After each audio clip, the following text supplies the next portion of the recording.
Dear brothers and sisters in the Lord, ప్రభునందు ప్రియమైన సహోదర సహోదరులారా, today's verse for our meditation is taken from the book of Deuteronomy chapter 30 verse 9. ఈ దినము మన ధ్యానం కొరకే తీసుకున్నటువంటి వచనము ద్వితీయోపదేశకాండం 30వ అధ్యాయము 9వ వచనము. The Lord thy God will make thee plenteous in every work of thine hand. మరియు నీ దేవుడైన యెహోవా నీ చేతి పనులన్నిటి విషయంలోనూ నిన్ను వర్ధిల్ల చేయును. When you see the context of the verse for our meditation today, ఈ దినం మన ధ్యానం కొరకైనటువంటి వచనం యొక్క సందర్భాన్ని మనం చూసినప్పుడు, now the Israelites are in Moab, the east side of the Dead Sea. ఇప్పుడు ఇశ్రాయేల్ ప్రజలు మోయాబ్ అనేటువంటి స్థలంలో ఆ యొక్క మృత సముద్రానికి తూర్పు వైపున వారు ఉన్నారు. They had wandered 40 years in the wilderness under the leadership of Moses. ఇశ్రాయేలీయులు మోషే యొక్క నాయకత్వంలో 40 సంవత్సరాలు ఆ యొక్క అరణ్యంలో తిరుగుతూ వచ్చారు. Now they were facing two significant changes in their lives. ఇప్పుడు వారి యొక్క జీవితంలో రెండు ప్రాముఖ్యమైనటువంటి మార్పులు వారు చూస్తున్నారు. One is that Moses, who led them for 40 years in the wilderness, he will soon die. మొదటిది, వారిని ఆ యొక్క అరణ్యంలో 40 సంవత్సరాలు నడిపించినటువంటి ఆ యొక్క మోషే ఇంకా చాలా తక్కువ సమయంలో ఆయన మరణిస్తాడు. And without having entered into the promised land, he is going to die. ఆయన వాగ్దాన దేశంలో ప్రవేశించకుండా ఆయన మరణిస్తాడు. The second is రెండవ సంగతి, that the people will soon cross the Jordan river to enter the promised land. ప్రజలు ఆ యొక్క యోర్దాను నది దాటి కనాను దేశంలో వారు ప్రవేశిస్తారు. A new land, నూతన దేశము, a new leader. నూతన నాయకుడు. So two important changes. ఈ రెండు ప్రాముఖ్యమైనటువంటి So మార్పులు. throughout this book of Deuteronomy, ఈ యొక్క ద్వితీయోపదేశకాండం అంతా కూడా Moses was giving them his deathbed wisdom. ఈ యొక్క మోషే చూస్తే తన యొక్క మరణ పడక జ్ఞానం బోధించినట్లుగా చెప్తున్నాడు.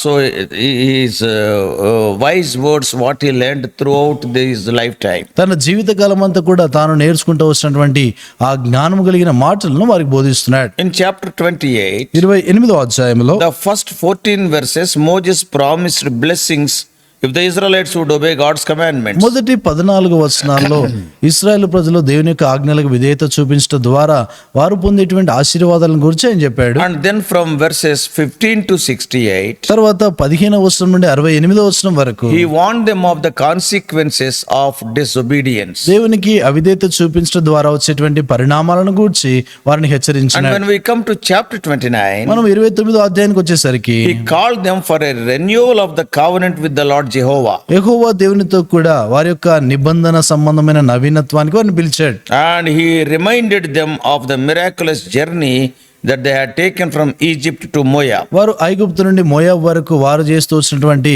ఆ అద్భుతమైనటువంటి ప్రయాణాన్ని గూర్చి వారికి జ్ఞాపకం చేస్తూ వచ్చాడు. He said in 29:4, 29వ అధ్యాయం 4వ వచనంలో వారితో చెప్పాడు, Yet the Lord hath not given you an heart to perceive and eyes to see and ears to hear unto this day. ఆ యొక్క గొప్ప శోధనలను సూచక్రియలను మహత్కార్యములను మీరు కనులార చూస్త్రీ, అయినను అక్కడి నుంచి గ్రహించు హృదయమును చూచు కళ్ళను విను చెవులను యెహోవా నేటి వరకు మీకు ఇచ్చి ఉండలేదు. This is what after 40 years of wilderness wandering, he is commenting about Israelites like that. Israel ప్రజలు 40 సంవత్సరాల యొక్క అరణ్యంలో తిరిగిన తర్వాత వారిని గూర్చి అని చెప్తా ఉన్నటువంటి మాట ఇది. See some negative tone we can see. ఇక్కడ ప్రతికూలమైనటువంటి స్వరాన్ని మనం వినొచ్చు.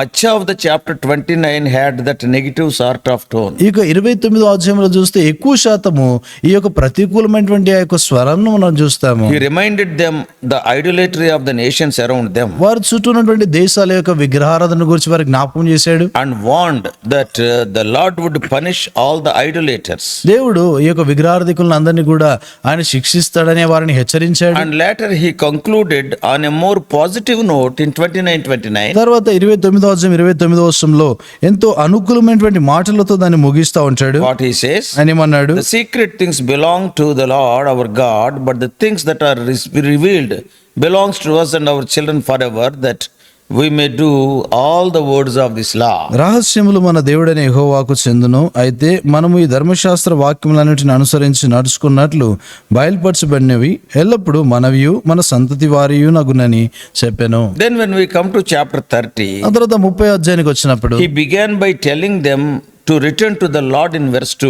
రెండవ వచనం చూస్తే ప్రభువుని వద్దకు తిరిగి రండని వారిని హెచ్చరిస్తున్నాడు. And the Lord would restore their fortunes in verse 3. దేవుడు మూడవ వచనం చూస్తే వారికి ఉన్నటువంటి ఆశీర్వాదాలను తిరిగి వారికి మరలా అనుగ్రహిస్తారని చెప్తున్నాడు. Under the inspiration of the Lord, ప్రభు యొక్క ప్రేరేపణలో Moses carefully explained the blessings and the curses that would come upon the obedient and disobedient Israel. ఎవరైతే ఇశ్రాయేలీలో విధేయత చూపిస్తారో వారి మీదకి, తర్వాత అవిధేయత చూపించే వారి మీదకి వచ్చేటువంటి ఆశీర్వాదాలు, శాపాలను గూర్చి మోషే ఎంతో వారికి చెప్తా వచ్చాడు. Either the prosperity or destruction of Israel will purely dependent on their obedience or disobedience to the clearly spelled out commands. Israel ప్రజలు వారి యొక్క వర్ధిల్లటమైన నాశనం ఒకటి అయినా అదంతా కూడా దేవుడు చెప్పినటువంటి ఆ యొక్క ఆజ్ఞలకు విధేయత చూపించడం ద్వారా, అవిధేయత చూపించడం ద్వారా వచ్చేటువంటి పరిణామాలను చెప్పి వారిని హెచ్చరించాడు. So this can be seen in the lives of Israelites during the reign of their kings. ఇది ఇశ్రాయేల్ ప్రజల యొక్క జీవితాల్లో రాజుల యొక్క పరిపాలన కాలంలో మనం చూడగలుగుతాం. God blessed them during the reigns of David and Solomon. దేవుడు ఈ యొక్క దావీదు తర్వాత సొలొమోను యొక్క రాజ్య పరిపాలన సమయంలో దేవుడు వారిని దీవించాడు. Whereas they went to the depths of cursing at the fall of Jerusalem,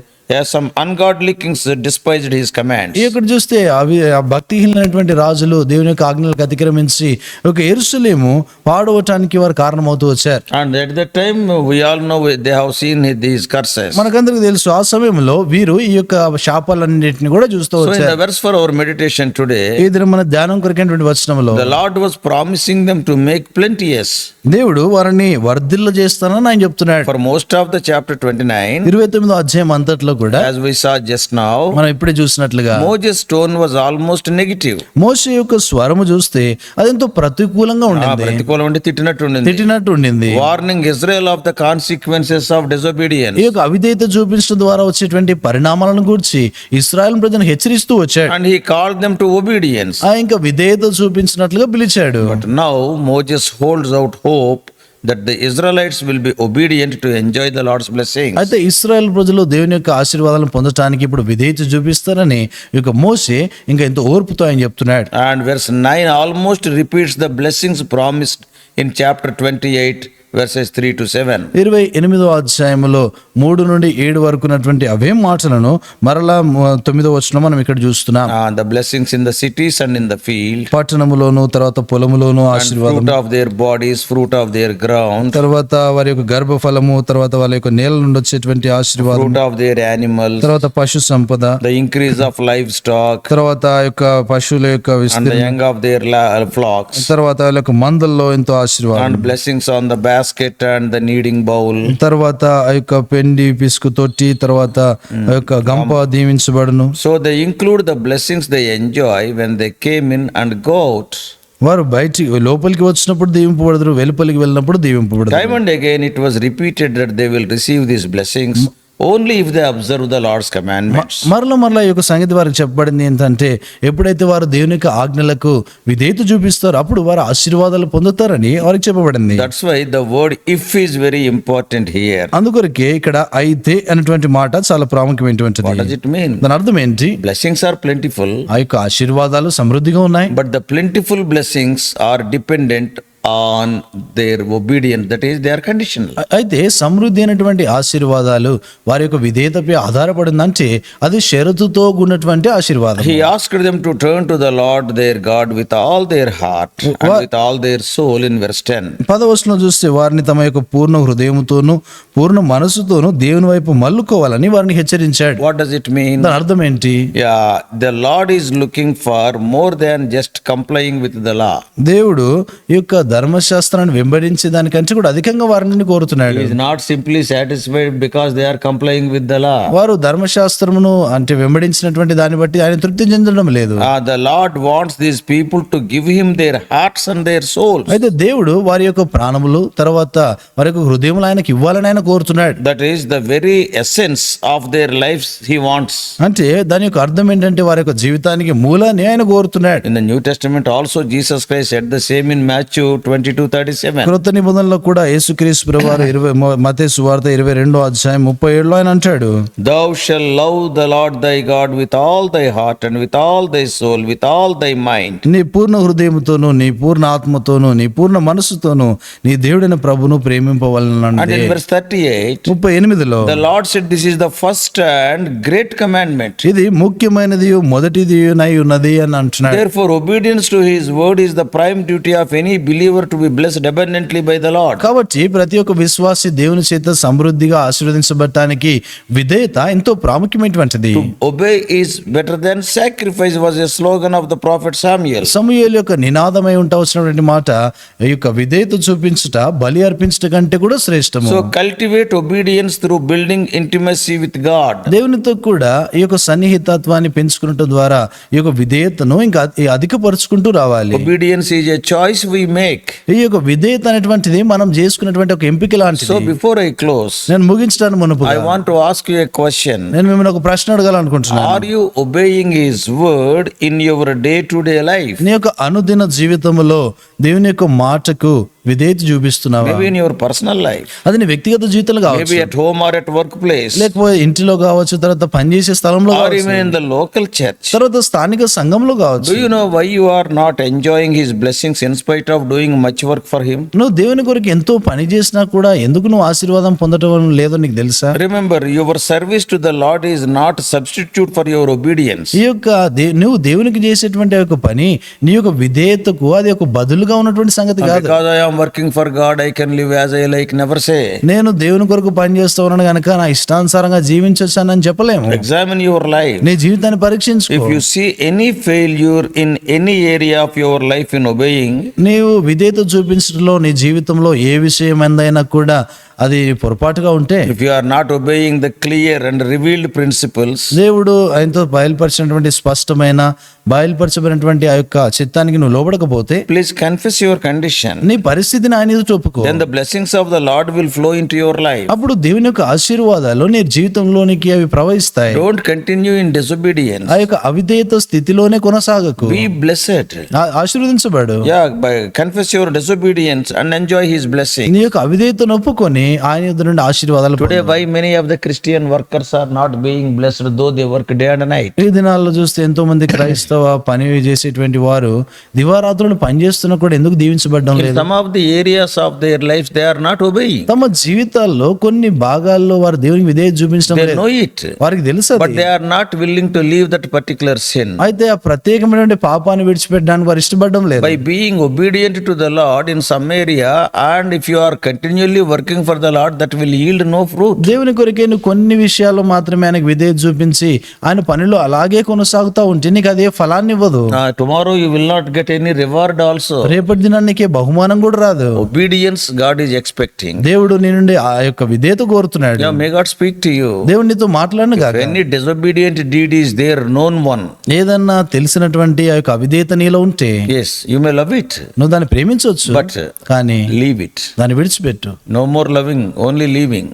ఇంకేమాత్రం ప్రేమించడం లేదు, విడిచిపెట్టడమే. Yes, you have to look unto the Lord for His blessing. ఆయన యొక్క ఆశీర్వాదం కొరకు ప్రభు వైపు నువ్వు If you చూడాలి. leave something for the Lord, God will give the better one. ప్రభువు కొరకు నువ్వు ఏదన్నా విడిచిపెడితే ఆయన శ్రేష్టమైనది He is a loving Father. ఆయన ప్రేమగల తండ్రి. Then God will bless you in every area of your life. అప్పుడు దేవుడు నీ జీవితంలో ప్రతి విషయం అందు కూడా దీవిస్తాడు. May God help you. దేవుడు నీకు సహాయపడు. Shall we pray? ప్రార్థన చేస్తాం. Loving Heavenly Father, ప్రేమగల పలుకుని మా తండ్రి, how easy to get the blessings of God, but we make, oh Lord, getting those blessings so difficult. దేవుని యొక్క ఆశీర్వాదాలు పొందటం ఎంతో సులువు అయినా కూడా ఆశీర్వాదాలు పొందే విషయంలో మేము దాన్ని ఎంతో కష్టకరంగా మార్చుకుంటున్నాం. If we obey thy principles, blessings will be abundant. ప్రభువా, మేము నీ యొక్క ఆజ్ఞలకు విధేయత చూపించినప్పుడు అప్పుడు ఆశీర్వాదాలు దానంతట అవే వస్తాయి. If we disobey, we cannot get the blessing. ప్రభువా, మేము అవిధేయత చూపిస్తే మాకు ఆశీర్వాదాలు రావు. The principle is so simple, so transparent, so clear, so easy to understand. తండ్రి, ఈ యొక్క నియమము ఎంతో సులువుగా అర్థమయ్యేది,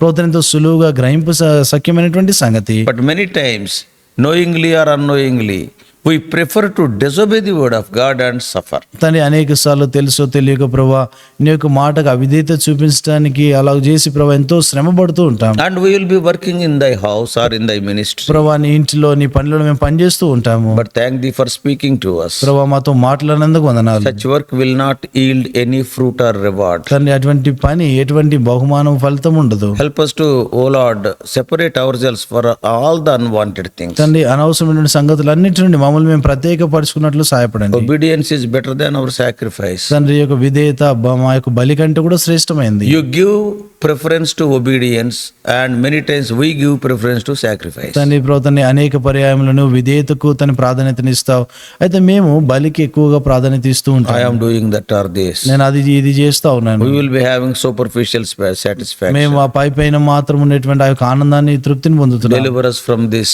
O Lord, presumptuous conditions. ప్రభుత్వండి ఈ యొక్క మమ్మల్ని మేమే ఆ యొక్క మేము పెంచుకున్నటువంటి అంచనాల నుండి మమ్మల్ని తప్పించండి. Jesus' precious name we pray. యేసు ప్రభు రాముల నాన్న ప్రార్థించి వేడుకుంటున్నాం మా తండ్రి. ఆమేన్. God bless you all. Please subscribe for more spiritual messages to the YouTube channel John Victor Telugu Messages.